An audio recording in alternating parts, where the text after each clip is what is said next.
बिस्मिल्लाहिर्रहमानिर्रहीम। अस्सलाम वालेकुम नाज़रीन, आप यूट्यूब चैनल देख रहे हैं। मैं इमरान खान हूँ। पिछले वीलॉग में मैंने आपको बताया था कि इंडिया और पाकिस्तान के बीच में टेंशन बढ़ रही है और उसकी वजह दोनों तरफ के स्टेटमेंट्स हैं। अमित शाह का स्टेटमेंट एक इंडिया से आया है, गो कि उस स्टेटमेंट को बहुत बदल दिया गया, उसको मैनिपुलेट किया गया, लेकिन फिर भी एक स्टेटमेंट है जो खबरों के अंदर गर्दिश कर रहा है। गो कि बहुत सारी चीज़ें उसमें तब्दील की गई हैं, तो टेंशन बड़ी है। यहाँ पे पाकिस्तान के वज़ीर दिफा ने भी एक स्टेटमेंट दिया है और एक हाई अलर्ट की सिचुएशन है और ये दावा किया जा रहा है कि इंडिया और पाकिस्तान के बीच में किसी किस्म का कोई एडवेंचर हो सकता है। देखिए, पाकिस्तान से जिस किस्म की तवक्कुआत अरबों को हैं या अमेरिकन को हैं, इस माहौल में अगर इंडिया और पाकिस्तान के बीच में एक टेंशन क्रिएट हो जाती है तो पाकिस्तान को कम से कम एक फेस सेविंग ज़रूर मिलेगी कि हम तो अपने पंगे में पड़े हुए हैं या हमें अपनी मुसीबत पड़ी हुई है, तो अभी तो हम ईरान की तरफ लड़ाई नहीं कर सकते या दीगर मामलात को हम नहीं देख सकते। देखिए ना, यही होता है जब आप हथियार हाथ में लेकर फैसला करते हैं। कितने आराम से पाकिस्तान की मिलिट्री एस्टेब्लिशमेंट बेवकूफ़ बन गई, पार्लिमान से बात नहीं की, किसी से इजाज़त नहीं ली, सियासतदानों को इन्वॉल्व नहीं किया, खुद ही फैसला किया और खुद ही सऊदी अरब के साथ एक दिफाई मुआहदा कर लिया।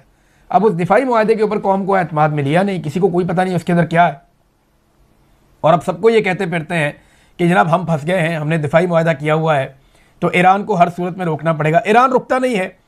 ईरान हर दूसरे दिन पाकिस्तान का शुक्रिया अदा कर देता है, पाकिस्तान जिंदाबाद कह देता है, पाकिस्तान की हुकूमत को सबको अपना भाई बना लेता है। अब ये बड़ा टेक्निकल काम है। ईरान एक तीर से दो शिकार करता है। नंबर एक, ईरान पाकिस्तान को इखलाकी तौर पे एक दबाव में ले लेता है कि हमारे खिलाफ लड़ाई में मत आना, हम तुम्हारे बारे में बहुत अच्छा बोल रहे हैं, बड़ी अच्छी राय दे रहे हैं, अपने जहाज़ भी यहाँ से निकालो और लेकर चले जाओ। जहाज़ 20 के करीब पहले निकालें, 10 एक और निकालें, तो पाकिस्तान को जो है वो इजाज़त मिलती रहती है। पाकिस्तान का वज़ीर इत्तलात कह रहा था कि हमारे तो बंदरगाहों के ऊपर लाइनें लगी हुई हैं जहाज़ों की, हमारे पास तो टैंकर्स आ रहे हैं, किल्लत का मसला ही पाकिस्तान में कोई नहीं है। तो ये ईरान की मेहरबानी से है ना, दुनिया के लिए रुका हुआ तेल हमारे लिए नहीं रुक रहा। तो ईरान ने पाकिस्तान के लिए बड़ी गुंजाइश छोड़ी हुई है और लड़ाई के लिए गुंजाइश दे नहीं रहा। दूसरा, वो जो पाकिस्तान की तारीफ करता है तो इससे सऊदी अरब को, यूएई को बहुत तकलीफ होती है। वो कहते हैं यार पैसे हमने इनको दिए हुए हैं, अरबों डॉलर ये हमारा इतने अरसे से दबा के बैठे हुए अपने कौमी खजाने में, इनके लोग हमारे पास काम करते हैं, फॉरेन रेमिटेंस यहाँ से जाता है और ईरान इनकी तारीफ़ें कर रहा है इस वक्त लड़ाई में, तो उन्हें ये चीज़ तकलीफ देती है। और इसी तरह अमेरिका को भी ये डोनाल्ड ट्रंप ने तो माई फेवरेट फील्ड मार्शल वो तो आसिम मुनीर है और शहबाज शरीफ जो है वो उनका बेहतरीन खूबसूरत टॉय है जिसको वो बहुत इंजॉय करते हैं। तो इस तरह के लोगों को फिर तकलीफ तो होती है कि जनाब वो इसकी तारीफ़ें किस चक्कर में करें। देखें, कोई अगर दुश्मन तारीफ़ करे ना किसी दोस्त की तो उस दोस्त से भी गिले शिकवे शुरू हो जाते हैं। ह्यूमन साइकी है। भारत, ये ईरान एक तीर से दो शिकार करता है। भारत ने 7 साल के बाद यानी 2019 में भारत ने ईरान से तेल खरीदना, गैस खरीदना ये बंद कर दिया था। वो इसलिए बंद कर दिया था कि आलमी सतह पे पाबंदियां लग गई थी और अमेरिका ने मना कर दिया था। लेकिन अभी अमेरिका के साथ इस वक्त ईरान की जंग चल रही है और तेल के रास्ते बंद हैं। भारत को अपनी ज़रूरियात पूरी करनी है तो भारत ने अपनी एक पॉलिसी बनाई है बड़ी शानदार कि वो अपनी आवाम के मफाद में फ़ैसला करता है। वो नहीं देखता कि अमेरिका क्या कहेगा तो मोदी की हुकूमत गिरा देगा, वो नहीं देखता कि बरतानिया क्या कहेगा, यूरोप क्या कहेगा, रशिया क्या कहेगा। वो अपना फ़ैसला करते हैं। वो रशिया से भी तेल लेते हैं, सस्ता तेल लेते हैं। पाकिस्तान के पास मौका था, हमारे जर्नैलों ने रजीम चेंज कर दिया पकड़ के। उन्होंने जंग के इस माहौल में लेना शुरू कर दिया तेल और गैस ईरान से। ये खबर आई हुई है और बेंगलोर में जहाज़ पहुंच गया 7 साल के बाद। 2019 में अमरीकी पाबंदियों के बाद उन्होंने ये मामला ख़त्म किया था, लेकिन इस वक्त इंडिया एक मरतबा फिर ईरान से तेल और गैस खरीद रहा है। तो देखें, ये तो ईरान की बड़ी कामयाबी है, तो पाकिस्तान क्यों नहीं खरीद रहा? सवाल तो ये पैदा होता है। यानी पाकिस्तानी हुकूमत और पाकिस्तानी जर्नैल डोनाल्ड ट्रंप के पसंदीदा हैं, तो इनको भी इजाज़त दे देना कि ईरान से ख़रीद लें। पाकिस्तान क्यों नहीं खरीद रहा और क्यों अनाउंसमेंट नहीं कर रहा उसकी? हालांकि यह बड़ा मार्जिन पाकिस्तान को मिला है। पाकिस्तान में तो तेल की रेल पेल होनी चाहिए, किल्लत ही नहीं है वो कहते हैं। देखिए, अगर पाकिस्तान में वज़ीर इत्तलात की आप बात मान लें कि तेल की किल्लत नहीं है, तो एक सवाल पैदा होता है बड़ा कॉमन सेंस का, फिर बच्चों को स्कूल बंद क्यों किए आपने? तेल महंगा होने पे तो स्कूल बंद नहीं होते ना, किल्लत होने पे स्कूल बंद होते हैं। आपने बच्चों के स्कूल क्यों बंद किए अगर तेल की किल्लत नहीं है? तो अगर तेल की किल्लत नहीं है तो आपने पीएसएल के मैचेस के अंदर से तमाशाइयों को कहाँ गायब कर दिया? अगर तेल की किल्लत नहीं है तो आपने ये सारे ड्रामे पाकिस्तान में क्यों किए हैं? और कीमत को भी पूरी दुनिया में सबसे ज़्यादा बढ़ा दिया, दुनिया में एक नया वर्ल्ड रिकॉर्ड लगा दिया पकड़ के। ये तो PMLN के लोगों ने और बाकी सब ने इनको बताया कि बहुत जूतियां पड़ेंगी अवाम के अंदर जाएंगे, तो अव्वल तो इन्होंने जाना ही नहीं, अवाम से वोट ही नहीं ले लेना। लेकिन ये 80 रुपये का लेवी वाला जो ड्रामा इन्होंने किया है, तो बाकी जो 80 रुपये बकाया वो लेवी किसने लगाई है? कोई इसराइली वज़ीर-ए-आज़म ने लगाई है। राना सनाउल्लाह ने स्टेटमेंट दिया था ना, राना सनाउल्लाह ने कहा जी एहतजाज करना है तो इसराइली वज़ीर-ए-आज़म के खिलाफ करें, हमारी हुकूमत के खिलाफ ना करें, हमने तेल महंगा नहीं किया। तो क्या पाकिस्तान में तेल महंगा नेतन्याहू करता है? पाकिस्तान में तेल महंगा करने के फैसले नेतन्याहू करता है? और इसराइली वज़ीर-ए-आज़म के खिलाफ क्यों एहतजाज करें? अमरीकी सदर का आपने मशवरा क्यों नहीं दिया?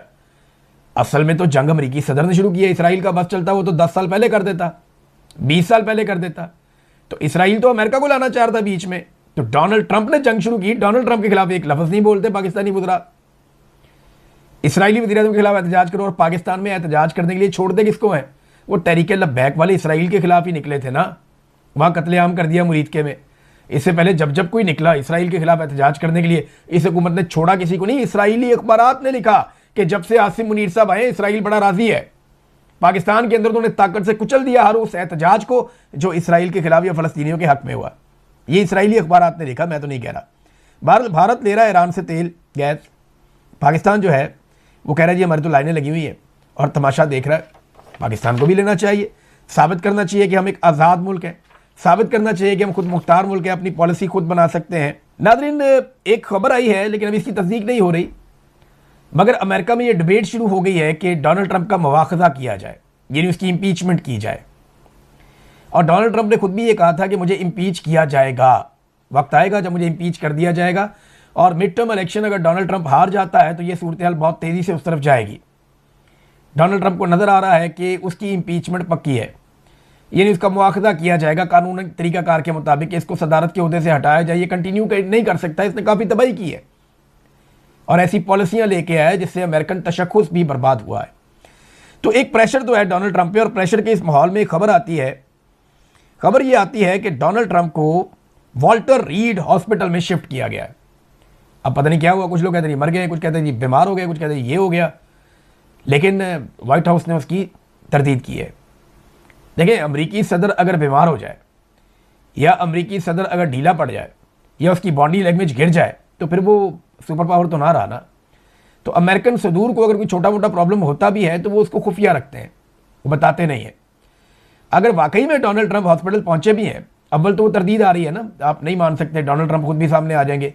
अगर वो ठीक होंगे तो एक आधे दिन में सामने आ जाएंगे, बीमार भी होंगे तो एक आधे दिन में ठीक होकर सामने आ जाएंगे। लेकिन अमेरिकन का ये एक बहुत बड़ा तरीक़ेकार है कि अमरीकी सदर को कभी वो कमज़ोर नहीं दिखाते, बीमार नहीं दिखाते, उसे मजबूत दिखाते हैं हमेशा, और इसी से वो दुनिया में खुद को सुपर पावर साबित करते हैं। तो डोनाल्ड ट्रंप अगर वाकई हॉस्पिटल पहुंचा भी है तो ये खबर आपको बाहर नहीं मिलेगी। ये तो पाकिस्तान जैसे छोटे मोटे मुल्कों में भी अगर कोई बीमार हो जाता है, अभी कुछ अर्सा पहले एक खातून है, वो ज़हनी मर्ज़ के अंदर उन्होंने दवाइयाँ खा ली बहुत सारी, और 14-15 गोलियाँ खा ली उन्होंने घर के अंदर लड़ाई करके। वो खातून को ले जाया गया अस्पताल के अंदर, वो डॉक्टरों ने मैदा वॉश करके 14 गोलियाँ उस डॉक्टर ने निकाली हैं। मेरे भाई ये पक्की इन्फॉर्मेशन है। वो खातून के घर के अंदर झगड़ा हुआ, उसने गोलियाँ खा ली पकड़ के, और वो खातून जो है वो तगड़ी बड़ी सियासतदान, आप जानते हैं सब उसको, तो टिकटॉक का बड़ा शौक है उसे। हॉस्पिटल पहुँच गई, वो खबर बाहर नहीं निकलने दी, तो इनकी खबरें नहीं निकलती तो डोनाल्ड ट्रंप की कहाँ से खबर निकलेगी। बहरहाल कहते हैं कि जी वो हॉस्पिटल पहुंच गए हैं, लेकिन अभी अमेरिका की जानिब से जो है वो ऑफिशियली इसकी तरदीद की गई है कि ये ऐसा कुछ नहीं हुआ। अब ईरानी तज्जियाकार ने एक इतना बड़ा दावा कर दिया है कि ये वाकई में एक परेशान होने वाली बात है अमेरिका के लिए, अगर तो ये सच है तो। देखें, जंग में प्रोपेगेंडा बहुत काम करता है और प्रोपेगेंडा के लिए मीडिया को इस्तेमाल किया जाता है, लेकिन ईरानी तज्जियाकार हैं हुसैन बाकरी, उन्होंने दावा किया एक सोशल मीडिया के ऊपर कि ईरान ने 15,000 किलोमीटर तक मार करने वाले 500 बैलिस्टिक मिसाइल शुमाली कोरिया से हासिल कर लिए हैं, और उन्होंने ये भी कहा कि आखिरी शिपमेंट भी एक दिन पहले पहुंच गया, यानी 500 मिसाइल शुमाली कोरिया से ईरान पहुंच गए, ये उनका दावा है।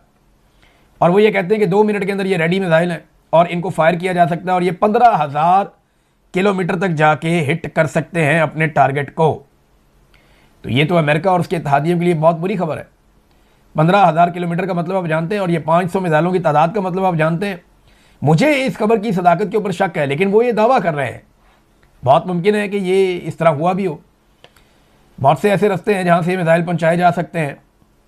रशिया ने जो इमदादी सामान पहुँचाया है ईरान को, उसके बारे में दावा किया जा रहा है कि वो इमदादी सामान नहीं है, वो दिफाई सामान है जिसको ईरान इस्तेमाल कर रहा है। और गुज़िश्ता एक हफ्ते से हम देख रहे हैं कि ईरान की फ़िज़ाई दिफाई हदूद जो है, जो फ़िज़ाई हदूद है, उसका दिफा बड़ा मजबूत हुआ है। वो गिराना शुरू हो गया अमेरिकन तैयारे। और जैसे कि मैंने आपको पहले बताया था कि वो एक स्पेशल टेक्नोलॉजी से गिरा रहा है जिसको इंफ्रारेड आप कहते हैं। वो हीट के ज़रिए से डिटेक्ट करते हैं और मारते हैं। तो अमेरिकन ये एक्सपेक्ट ही नहीं कर पा रहे थे कि ईरान ऐसे भी करेगा। बहरहाल अगर ये हथियार आ गए हैं तो मैं आपको वैसे बता देता हूँ कि अमेरिका का ईरान से फासला कितना है। स्टेट फासला वो है लगभग 11,500 किलोमीटर। और ये जो मिसाइल है इनकी रेंज बताई जा रही है 15,000 किलोमीटर। तो फिर तो पूरा का पूरा अमेरिका ही रडार पे आ गया ईरान के। ये तो अरब ममालिक में जो वो मारता है, ये 2,000 किलोमीटर वाले उनके मिसाइल हैं, या इससे थोड़ा ऊपर नीचे। तो ये इसराइल तक चले जाते हैं। अभी इसराइली मीडिया ने दावा किया है कि ईरान के पास अभी भी 1,000 से ज़ायद ऐसे मिसाइल मौजूद हैं, और ये बैलिस्टिक मिसाइल्स हैं जो इसराइल तक बड़े आराम से पहुंच सकते हैं और टारगेट को हिट कर सकते हैं। ये दावा किया गया है इसराइल की जानिब से। तो लुब्बे लुबाब ये है कि अगर ये बाकरी साहब की खबर सच है, जो तज्जियाकार हैं ईरानी, तो ये अमेरिका के लिए बहुत तशवीश की बात है। और डोनाल्ड ट्रंप का मामला ये है कि उन्होंने पहले 2 दिन का टाइम दिया, फिर 5 दिन का टाइम दिया, और उसके बाद 10 दिन का टाइम दिया। और अब 10 दिन का टाइम खत्म होने में भी लगभग कुछ 36 घंटे रह गए हैं। अब से चंद घंटे पहले जब मैं ये वीडियो रिकॉर्ड कर रहा हूँ, डोनाल्ड ट्रंप ने अल्टीमेटम दिया कि 48 घंटों का अल्टीमेटम दे दिया कि जनाब शदीद तरीन हमले होंगे। फौजी और हथियार मिडल ईस्ट में बहुत बड़े पैमाने पर उन्होंने पहले ही पहुंचा दिए हैं। तो ट्रंप की ये जो स्टेटमेंट है कि अब बहुत शदीद हमले होने जा रहे हैं ईरान के ऊपर, इसकी तैयारियां, नेतन्याहू ने भी स्टेटमेंट दे दिया है। उसने भी कहा कि अब हम हमले करेंगे। और वो लगातार जो हमले कर रहे हैं उनमें कुछ हमले बूशहर के नज़दीक जो उनका एक पावर प्लांट है उसके बहुत करीब करीब धमाके हुए हैं ईरान में। और ये बड़ी तशवीश की बात है। वजह यह है कि ये ईरान का वाहिद एटमी प्लांट है जो अभी फंक्शनल है। यहाँ पे रूसी वर्कर बहुत बड़ी तादाद में काम करते हैं। रशिया ने अपने आहिस्ता आहिस्ता वर्कर निकालना शुरू कर दिए हैं। अभी उन्होंने अपने 198 अमले के मजीद लोग वहाँ से निकाले हैं, और वार्निंग दी है कि ये ताबकारी फैल सकती है। अगर ये ताबकारी फैलती है तो अब्बास अराक्ची जो वज़ीर ख़ारजा ईरान के, उन्होंने ये कहा कि जौहरी प्लांट से ताबकारी अगर फैलती है या कुछ ऐसा होता है तो ईरान और खलीज में ज़िंदगी का खात्मा हो जाएगा। ये इतनी बड़ी तबाही होगी अगर ये ताबकारी फैलती है, तो बड़ी मुसीबत बन जाएगी। बहुत बेशुमार बीमारियां फैल जाएंगी, हालात बहुत मुश्किल हो जाएंगे इस खित्ते में रहने, पाकिस्तान तक के लिए मुश्किलात पैदा हो जाएंगी।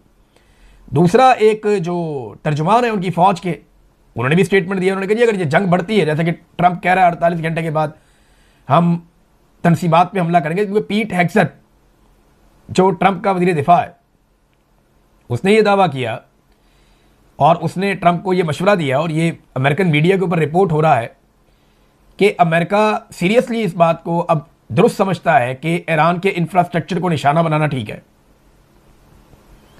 पुलों को तबाह करें, यूनिवर्सिटियों को तबाह करें, अस्पतालों को तबाह करें, जो ऑयल तनसीबात हैं उनको तबाह करें, जो बाकी प्लांट्स हैं, पावर प्लांट्स हैं, उनको तबाह करें। तो ईरान को पीछे पत्थर के ज़माने में धकेल दें।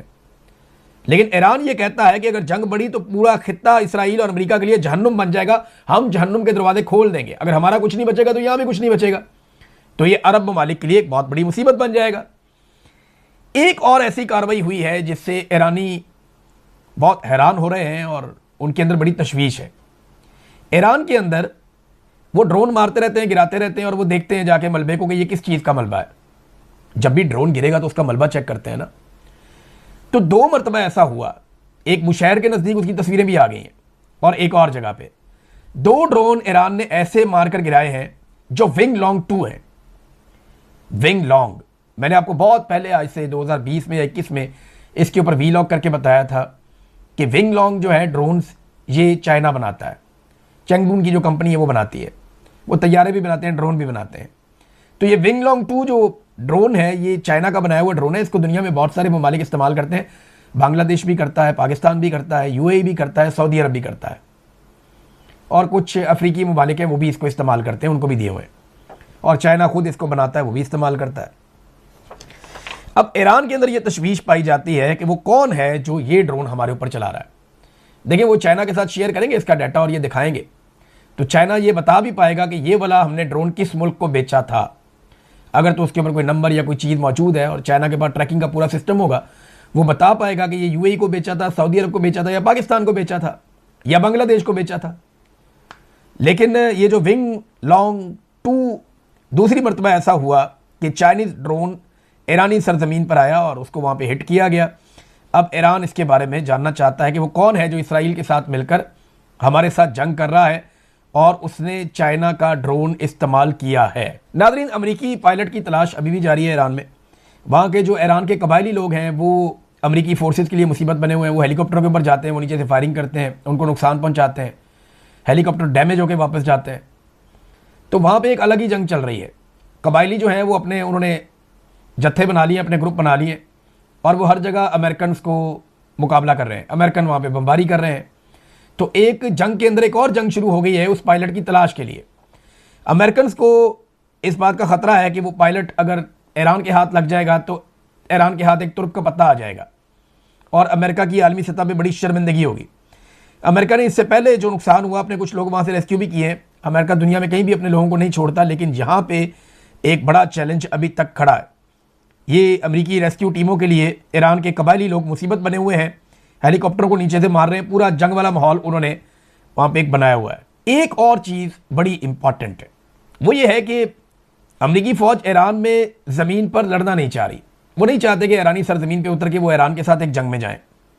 अमेरिकी एस्टेब्लिशमेंट इस मामले पर 2 धड़ों में बटी हुई है। उसका नतीजा आपने देखा कि वहाँ पर आर्मी चीफ, बाकी जर्नैल बहुत सारे फारिग कर दिए गए, उनको हटा दिया गया, और वहाँ पे एक अजीबोगरीब तनाव का माहौल है अमेरिका के अंदर भी। बाहर वो दलदल में फंसे हुए हैं।